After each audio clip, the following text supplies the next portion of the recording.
Welcome to chess, ladies and gentlemen. Yeah, unfortunately I shrunk since the last video. Nah, I'm just playing. Let me get regular. Bam, bam, bam. Let me get a little. Okay, I'm good to go. Alright, so I'm good. Alright, so I have the round 18 game for you. Between Wesley So and Peter Svidler. It is it's not a very long game. But you know, it's pretty interesting. But for all my people in the Philippines, I will say mabuhay to you guys, and hello, Ulit. Appreciate you guys very much for coming by and taking a look at my stuff. Maraming salamat, Aking Makaibigan, for watching my stuff. Appreciate it very much. Anybody who is coming from Russia, I will say privyet, dobre otra, kakadela, spasibo for coming by and taking a look at my stuff. I appreciate it very much. If you guys are ready to go, let's take a look and see what we have for this game. So we got e4, e5, knight comes to f3. We got knight to c6, bishop to c4, bishop to c5, c3, knight to f6, d3. And because you guys have never seen this before, ever, I'm going to go ahead and give you guys the name. It's the Giuoco piano, and it is the Giuoco Pianissimo. It's a very rare opening. Nah, I'm playing. We see it all the time, man. It's pretty solid. I mean, you know, it's not a quiet game by any means. There's a lot of crazy attacks that go on. This game is included in that. So we got d6. We got castles by white. a5 comes. You know, we just want to make sure that we have some room for this bishop to back up. If we want to put it on a7, bishop comes to g5. We got h6, h4. Queen comes to e7. Knight b to d2. And this is the novelty of the game. Well, we're only 9 moves in, but I mean, pretty much you have this pawn push and you have this pawn push. Like a majority of the time, you actually see a6 and it's not a5. So, you know, that pretty much gets you into novelty land pretty quick. So we got bishop back to b6. We see bishop to b5. Not only are we trying to pin down this knight, we're also trying to free the c4 square for our knight so we can harass this bishop and be mean to it. So we got bishop to d7. We got knight to c4, and then bishop comes back to a7. We got bishop takes c6, bishop takes c6, and then we have knight takes a5. And it might kind of seem like, man, I'm getting a pawn, right? But, you know, black actually has a way that they can throw in as Weissenzug move and get their pawn back. So they see they take on f2 with the bishop. After rook takes f2, we got rook takes a5. So, I mean, both sides have pretty much gotten their pawn, just in different spots.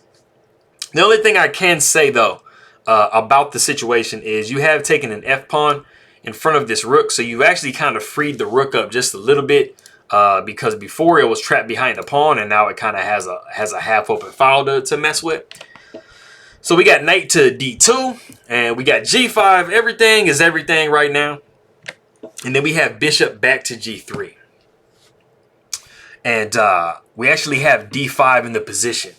And there's something I'm going to say about this in a minute, but as the position sits right now, if you want to go ahead and pause the video and see what white does, because they have a killer move in the position, go ahead and do so. Okay, cool. So before I get to the move, I'm going to say something real quick. d5 is absolutely not what you want to play in this position. You have to think about the fact that your king is stuck in the center of the board. So something that you guys need to remember when you're playing your own games is if you are uncastled, your king is still stuck in the middle of the board, like at no point almost ever do you want to open the game up. Because the problem is, you know, your opponent is going to be able to get to your king a lot easier, put you into some pins and some tactics and stuff will come up. So you absolutely do not want to open the game. You know, and this is what this is doing. d5 is allowing, you know, the game to be open. You know, the pawn can take here. You got this file and stuff. This rook is already kind of open on this file. So it's looking actually pretty dangerous for white. So getting to the move. If you found b4, then you would be absolutely correct. You know, you are attacking this pawn. You know, once this pawn moves, you have the possibility of moving the rook over and getting some really nice tempo on this pawn right here. Maybe pinning the queen. You never know. So, you know, you want to knock the rook away. We actually see rook back to a8. Yes, rook comes back to a8. So it comes back to the square that it originally came to. A little bit better was actually either rook to a6 or maybe trying to harass the queen with bishop to a4 before you move the rook, just throwing a little in-betweener move in there. A rook to a6 actually holds the knight a little bit better once this bishop moves, like either back or like, you know, down or something like that. Because right now the queen is the only one that's protecting it. But like I said, we did see rook to a8. And this actually allows queen to f3. And as crazy as it's going to sound to you guys, and probably as confused as you guys might be, it is in this position that Peter Svidler resigns the game. I'm sure y'all sitting there thinking like, wait a minute, dude. Like, how do you resign the game? Like, nothing's hanging. Like, I mean, this knight can move. This bishop is not hanging. Like, I mean, is the position that bad for black? The answer is yes. It is very, very bad for black. Just to try to give you guys an example of what the position looks like a few moves down the line. You know, initially, queen to f3 is double attacking this knight. So you have to do something about the knight. So most likely, you're going to see knight to d7. This allows the pawn to take on d5. Now, this bishop is being displaced. Bishop to a4 is going to be probably the best place you can put it. Because bishop to b5 was just going to allow white to get a tempo with c4. Knight comes to e4. You got f6 trying to, like, you know, close the position as much as possible. Make sure that black can't infiltrate. You got rook a to f1. So now you have, like, an immense amount of pressure on this pawn. You got castles, which it looks kind of strange. But, I mean, there really isn't a lot better you can do in the position. Queen comes to g4. Just clearing the way for these rooks.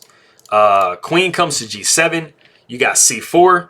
You know, we're planning a whole bunch of stuff. I mean, you have b5. That's going to block the bishop, and the bishop is pretty much just going to be stuck right here on the square.